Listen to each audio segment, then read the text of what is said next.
Greetings, welcome into the Sports Shuffle. It's been fun, folks, as we tried to bring a podcast earlier, and nothing wanted to work. So I'm gonna have to deal with some of the behind the scenes stuff real quick as I get this situated. So we hopefully get everything in the right order. We're gonna do a 12-team mock draft. Wasn't our plan for the night, but we'll go over that here in a second. And yeah, it's been fun. Joel, you want to let everybody know how much fun we've been having? This entire night has been sponsored by, as Scotty used to say on the original Star Trek, Captain. We need the Jedi Egg bypass. Yeah, it's been a fun one. So we actually tried to come yesterday and do a podcast. We were going to talk about wide receivers and tight ends tonight, quarterbacks and running backs last night, but all of a sudden, Joel couldn't hear me using our digital studio.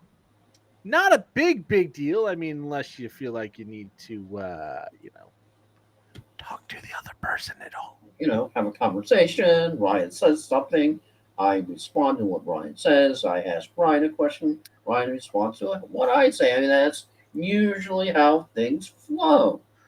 Yeah, and all of a sudden, it just didn't want to work. And of course, we did our mock draft last week with Zach, which one of the only reasons he's not in It this one is worked because, fine well, and it did work. perfectly then. Yeah. So we've been trying for the last 2 days to get something. You know when you have the circle on the wall, hit head here, and you're It's one of those things like it so Joel can't hear me. It's hard to have a discussion. You might be going, because the problem is not fixed. I want that to be very clear. The problem is not fixed. You might be going, well, how are you guys recording? We're hoping this is recording. We did do two tests earlier, and his voice came through. So we are talking through Facebook. He has muted his mic because I can hear him through Be Live, but he can hear me through Facebook.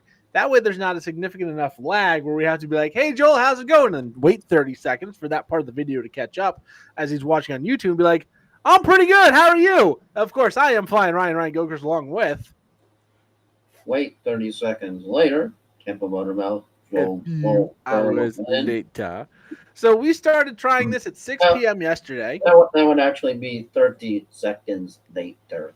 Well, we started trying this at 6 p.m. yesterday to do our quarterbacks and running back show. We're not going to be able to do it because we got 2 drafts the next 2 days. Maybe we'll do it next week. I don't know. Actually, I think the appropriate one would be a few swearings later. Oh, there was many swears. We did get help. Apparently, it is a problem on their end. It only took an hour and a half for them to figure it out when we kind of already had that there. It's not us. It's not. We've had so many times where it has been, and this is not one of them. Oh boy. Well, so if we have time next week, of course, I'm going out of town next week for another fantasy draft up north. So going to be a tight schedule next week, but we have time next week to catch up on the 2 shows we were going to do last night and tonight. Of course, we're already 2 hours behind when we wanted to start this one tonight, so we're going to do something a little quicker. We're so far behind, we're actually ahead. Yeah, we're going to do something a little bit quicker in a mock draft. We might talk about a couple players we really like as like sleepers or busts or something, but in general, this is going to be what we do tonight, just a mock draft. And then, tomorrow we have the main, the first draft, the Yahoo.com 10-team draft. And then Friday, we have the sleeper draft, which will look just like the screen above. We will get on plenty early tomorrow to make sure we are testing everything. It may come down to using a new TV that's next to the recording area for me. That might be how we get this all to work, but there's still a lot to be figured out. As we continue through the technology pits of hell, which seems to happen every year at the draft somehow. Wasn't last year like the 10-team draft started like round 5 because it wouldn't connect to anything? Nothing wanted to work, and now 1 year later, on the eve of the draft, the host cannot hear the guest, but the guest can hear the host. Many malfunctions later. So yeah, compliments to Facebook for saving the day on this one, having a video or a voice call that works. and the ability to mute people in the background, so I don't have 3 different echoes going through all the speakers in my ear all at You once. got it up with wow. Yeah, Simba's out there just meowing away. He's like, dude, you've been in there 2 hours. What the hell? I thought your draft was tomorrow and Friday. You're supposed to be out here, man. So with that, that's been our technology F U and yeah. That's a Live pretty should be back intelligent. up. That's Hopefully a pretty by intelligent cat if it said that. he is one of a kind. He has made an official pick on this channel. He was wrong. He picked the Bengals over the Rams in the Super Bowl a few years back. He was wrong. But he is still a cat that is 0-1 in Pick'em, and that's better than a lot of cats can say. And with that, let's start the draft. I'm going to be drafting from spot number 4. Joel's going to be drafting from spot number 6. It's a 12-team full PPR mock draft. Let's hit the button and go. Yeah, it's been a fun day. So McCaffrey, Tyreek, and CeeDee Lamb, kind of the essential top 3 picks there.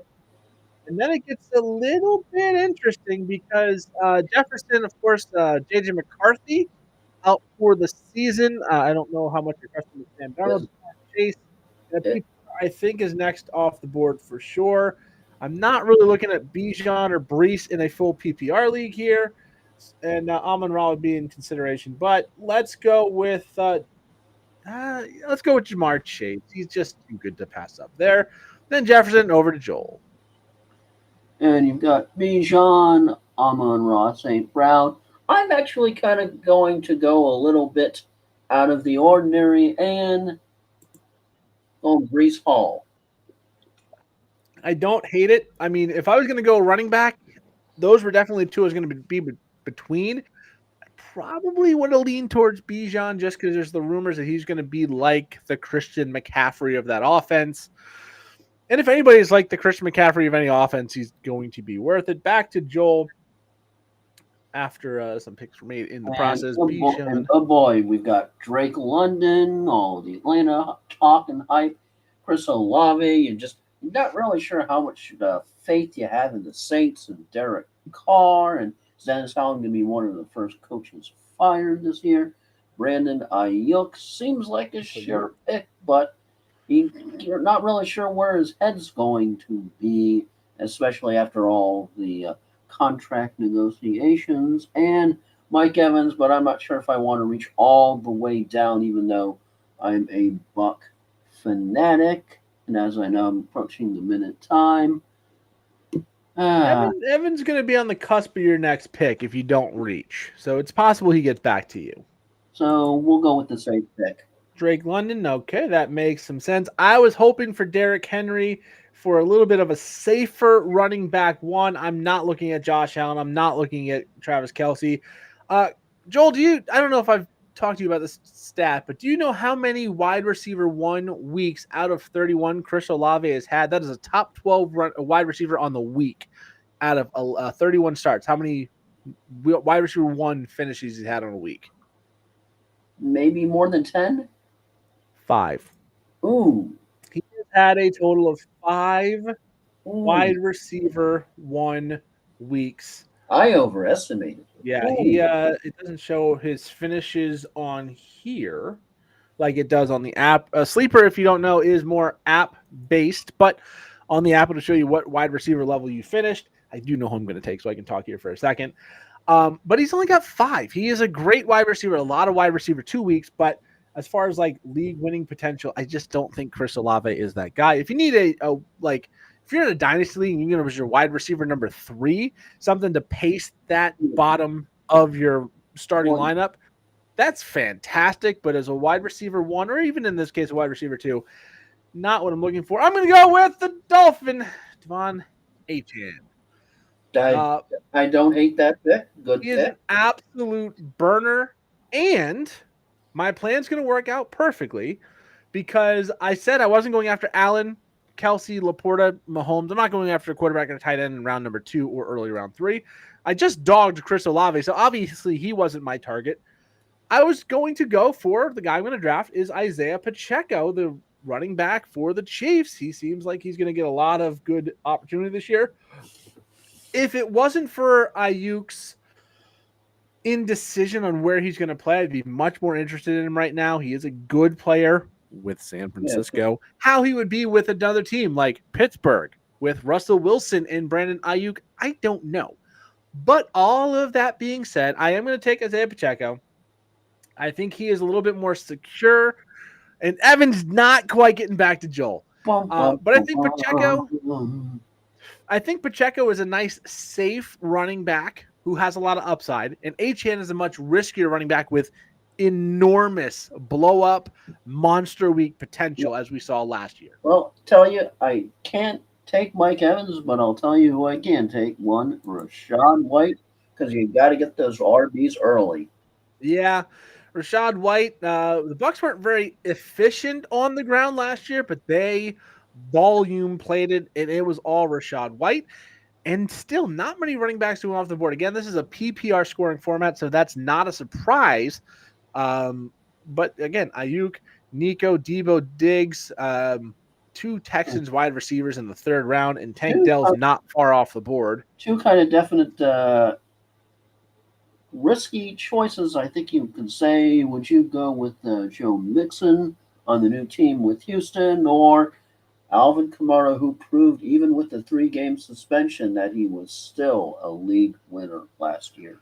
See, this is where it's tough because Joe Mixon is on an absolutely loaded offense. So I think he's going to have more of a safe floor because that team should be scoring a lot of points. They're going to end up inside the 5, handing it off every now and again. And he, while not a big play guy, can get involved in the passing game, can break one. Alvin Kamara had one of the lowest yards per touch averages last year. He had a lot of check down passes from Derek Carr. But in a PPR, he had that game. He had 13 receptions for 33 yards. That's still 16.3 points, and he did essentially nothing for production. So I would be good with either one of them. Looking at your bye weeks, because that might be a determining factor for you. Houston is a week 14 bye. London's a week 12. I think White's an 11, and Brees might be a week 12. And Alvin Kamara is also a week 12. So, yeah, I don't know who you picked because I had it covered. Where is his bye week? Yeah, Brees is a week 12. So I think at that point, you don't normally want to look at bye weeks as like a determining factor. But in this case, I think you want to say, let me not bankrupt the lineup. All right, so I have a very interesting situation here because I was hoping that one of Pittman or Metcalf would get to me, and they both did. And then there's also Malik Neighbors, who's been making a pretty good name for himself in the preseason so far. I mean, Jamar Chase is such a boom type of player. I don't necessarily need, but he's also safe. I don't necessarily need like the safety of Pittman or Metcalf here. I could go for the boom potential of Malik Neighbors. But that being said, with the boom potential of Achane, I don't want to introduce so much risk, and I do have some rookies I like a little bit later on. I don't know how much I trust Pittman with Anthony Richardson, so we're going to go with DK Metcalf. A nice, solid, fairly secure wide receiver 2 to pair with Jamar Chase.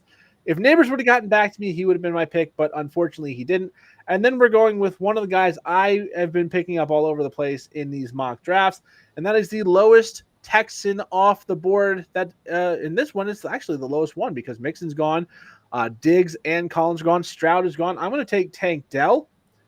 He was fantastic last season. He played a hell of a campaign before getting injured blocking, which is kind of a freak thing. It was a break, so it's not like a ligament injury he's got to come back for. Once it's healed, it's healed. So yeah, liking Achane, Pacheco at running back, Chase, Metcalf, and Dell at wide receiver. And just because whoever the heck the quarterback is probably going to be Will Wilson in Pittsburgh, he has got to throw to somebody. If Ayuk doesn't go to Pittsburgh, Pickens is a steal in the 5th round. That is just how it is. I think it's going to be Russell Wilson. I think he's the better quarterback. Fields might be the better football player, but I think Russell Wilson is by far the better quarterback of the two. He can throw the ball much better than Justin Fields. And again, I've said it for a while. He wasn't that bad in Denver. It's just that whole team around him. The situation both years was not a good situation. He will be better in Pittsburgh. Might not be back to the Russell Wilson mold, but still better. And I think Pickens will be a good pick. So at this point, do you go running back wide receiver depth, or do you pull the corn and you get a quarterback because you're kind of starting in the RB dead zone. Well, let's look at it this way. There's been 7 teams that already taken a quarterback. There's 5 without. If we look at the quarterbacks now, your top end guys, the guys you would expect, Allen, Mahomes, Stroud, Jackson, Hurts, Richardson, and Burrow are gone. Still on the board is Dak Prescott, Kyler Murray, Jordan Love, and Brock Purdy. I think you can throw Tua in, and that is the next tier of next guys. But then you can also wait. I mean, maybe take a shot on Jaden Daniels, the rookie, Justin Herbert a little bit later, Caleb Williams, Jared Goff, all of which have potential. I think there's still too many names. It's a 1 quarterback league, so I'm personally not ready to go after a quarterback unless it completes a stack, which in this case you would have to go for Kirk Cousins or Russell Wilson to do that. So I would say not a quarterback. You could look at the tight end position if you were interested, but I believe we've hit the tier break on that. After George Kittle and Kyle Pitts, and it's Evan Ingram, so it is a bit of a downgrade.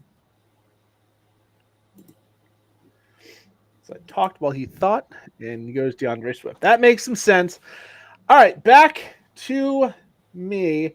And this is where I get in a lot of drafts where I just don't like the options immediately available. I'm not going after Higgins because I have Jamar Chase. I'm not a big fan of Higgins. Keenan Allen is going to be part of a 3-headed monster in Chicago. Evan Ingram as a tight end, I don't hate, but the value is not there. Rashee Rice would 100% be my pick if I didn't already have Isaiah Pacheco. I don't want to go that heavy on the Chiefs. Dak Prescott is interesting. Rome Odunze, just like Keenan Allen, not really something I'm looking forward to. A rookie quarterback with 3-headed monster wide receiver, and with Swift, a decent running back. Jaden Reed, I like a lot of the Packers wide receivers, but I want the ones I can get at a discount. And then Chris Godwin, I'm just not excited. So this is where I go. Am I ready to pull the trigger on a wide receiver, a quarterback or a tight end? I don't think I want Ingram here. And then I can get so many options a little bit later. So I think I am going to jump into the quarterback market here, but I'm not going to go with Dak. I'm going to go with the guy with the running upside. No, I'm not. No, I'm not going to do that. I'm going to play a game here. And I'm going to take Jaden Reed. I'm going to take Jaden Reed and see what happens. Because I think what I want to happen here is I get the stack with Jordan Love on the way back. But I do have to be smart and understand I only have 2 running backs right now on the roster. But with that said, I think there's still enough out there. We're going to get the stack with Jordan Love and move it back to Joel, who is at 4 running backs, 2 wide receivers. I'm at 2 running backs, 4 wide receivers, and a quarterback.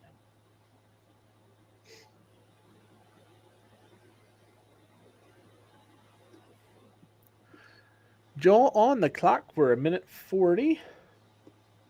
Looking over the options, I do think I know if I was you where I would personally be going here, but I'm curious what you're thinking. Chris Godwin, the homer pick. I would have gone Rashee Rice. It looks like that suspension is going to go a little bit longer into the future before it happens. And back to Joel, closer to balance on the roster. I'm going to hold my nose. Okay, taking the shot on the rookie. Man, this is where it gets tough because I have to start thinking about running back. I've got 4 wide receivers. I am not a believer that Austin Eckler is even going to be the starter necessarily. So I'm going to go with a guy who, it just feels gross to say, but he is going to be the starter for an NFL team. Don't love it. Like Devin Singletary. Oh, have fun. I mean, he is the running back 3 on the roster. I don't expect him to play. It's this would be, again, if we look at what the roster is, it is 1 quarterback, 2 running back, a wide receiver, a tight end, and a flex, kicker, defense, which we'll draft at the end, and then 6 bench spots. So you only have to play 2 running backs a week. That flex is likely going to be a wide receiver in a PPR anyways. So with that said, now I'm looking at where can I get some upside here. And since I already went and got my stack with Jordan Love and Jaden Reed, I'm going to go with the potential of rookie running back Jonathan Brooks coming back from the knee injury. If he comes back healthy in week 5, week 6, and that Panthers team is any better than they were last year, he should be at least a good factor. As Joel goes after TJ Hawkinson, let's see if there's any news on him because he did get injured last season. Likely going to miss the beginning of the season. Not too much of a surprise. Got hurt with the knee injury, but still, he's someone you can put on your IR spot. It's not a bad pick. You can always get another tight end later if you so choose or so need to. But Hawkinson, the pick there, as that will close out his starting lineup, not named kicker and defense. As he looks at his 10th round pick.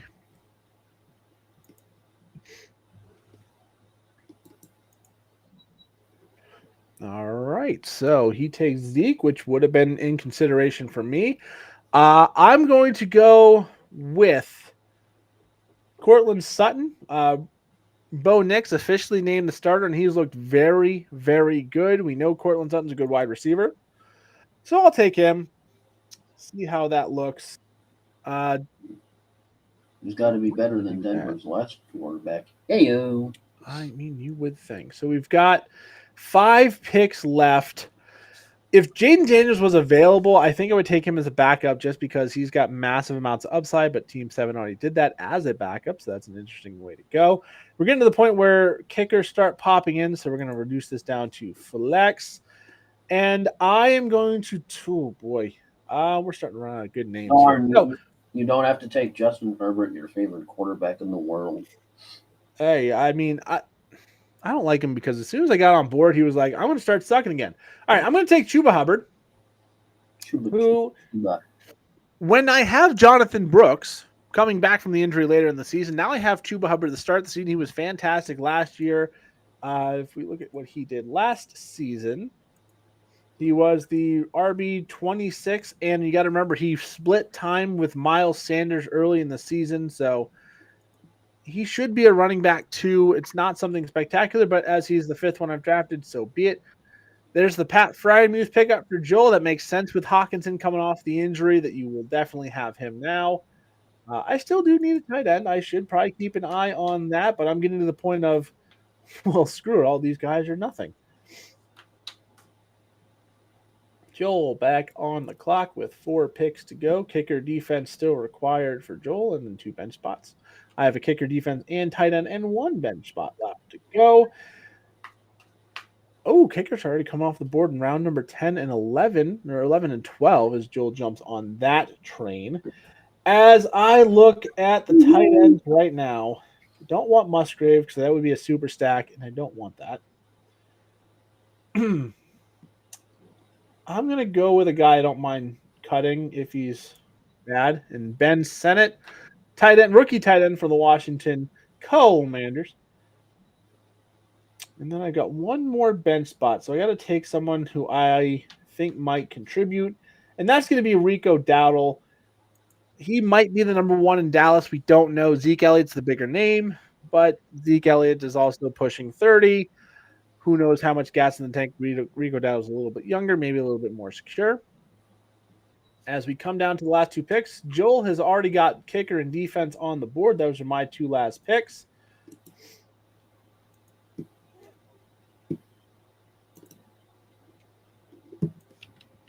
Joel, Caleb Williams, Breece Hall, Rashad White, Drake London, George Pickens, Hawkinson, Mixon, Jake Elliott, Jets defense, DeAndre Swift, Chris Godwin, Zeke Elliott, Pat Freiermuth, and now Adam Thielen with 1 pick left to go. I'm going to go back to my team, make my selection here. I'm going to take the Dallas Cowboys defense. They were very good at scoring points last season. And then I'll take my kicker here in just a second. God, I don't even know. One of my more secure drafts. Yeah. Let's see. It doesn't matter. It's kicker. I'll take the Saints kicker, Blake Groupie. I don't know if he's going to be relevant or not, but that gives me Jordan Love, Devon Achane, Isaiah Pacheco, Jamar Chase, DK Metcalf, Ben Sinnott, Tank Dell, Blake Groupie. The Cowboys defense, Jaden Reed, Devin Singletary, Jonathan Brooks, Courtland Sutton, Chuba Hubbard, and Rico Dowdle. Again, this is a 12-team full PPR. So I like what I did with the wide receivers definitely a lot. If Achane stays healthy with Pacheco, I think I have a number 1 and number 2 that are just going to be absolutely deadly. And hopefully when Brooks comes back and Hubbard's available, they will be solid. Outside of that, I like that they got a stack with Love and Reed. Should something happen with my top 3 receivers, Reed can come in and get me that stack. So I'm happy with this team. I do wish a couple players would have fallen a little bit further. Brian Thomas Jr. or Keon Coleman in round number 9. I wish would have fallen back to 4. They went 901 and 902. And, there's a couple times like that. I'm eyeing up Jaden Daniels. He goes 3 picks early. Zach Moss, I would like to have fallen a little bit further back. But Zamir White was one I was hoping would fall 1 more slot. So a little bit of sniping in my end of the draft. But Joel, what do you think about your side? Yeah, one of the more secure drafts, as I said earlier, starting off with Brees Hall, just like his upside. Then you go Drake London for my first running, for my first wide receiver. Then Rashad White for my second running back, just because you want to get those running backs before you get into the running back dead zone. Yeah. Then Joe Mixon, the sort of backup White. Then Pickens, just because, like I said, Wilson's got to throw to somebody. I sort of doubt it's going to be Fields. Sorry, I just don't think to see that happening. DeAndre Swift, see if he can get a little bit of a renaissance going in Chicago with the hype surrounding Caleb Williams and DJ Moore and the connection there that's supposed to be forming and all that.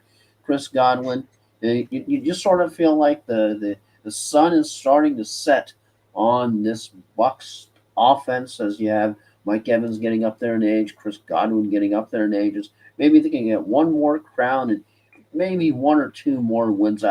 I know a Super Bowl seems just so far off. I mean, we're talking maybe 10, 15% chance of that's being highly, highly optimistic. I don't think anybody is under that grand illusion that the Bucs are going to go that far. We're just hoping that they can get a wild card round and a divisional round. And you sort of have to wonder about when the Eagles come back into Tampa this time around.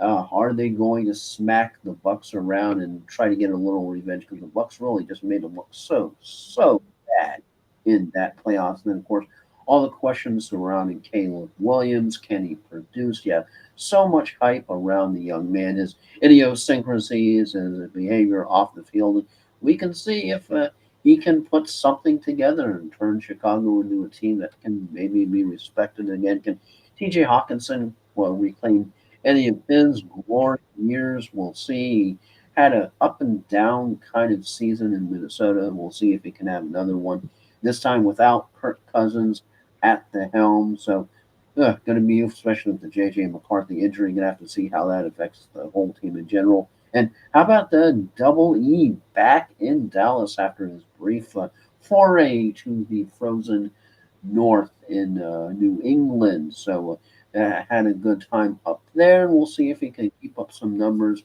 as Tony Pollard, of course, goes to Tennessee. So it'll be interesting to see how all that goes around. And Freiermuth, can he have a good season again? And, Elliott is a kicker. Well, he's the Jets. It's a kicker. So, and Adam Thielen, we'll just have to see, Deontay Johnson and Thielen kind of sunset of his own in Carolina because he had a good start, then kind of faded, I think, in the second half and let you down a little bit, but we'll have to see it.